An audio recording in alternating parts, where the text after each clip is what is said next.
Here I have OPPO Find X, and let me show you how to activate the personal hotspot on the following device. So at the very beginning, you have to open the settings, then scroll down and tap on Other Wireless Connections.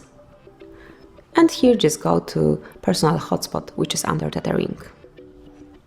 And now simply by tapping on this switcher, you can enable your personal hotspot. Give your device a few seconds, and now it's active.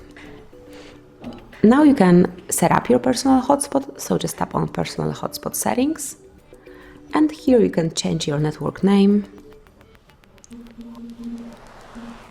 and also the passcode. So just tap on passcode, delete current one, and enter a new one.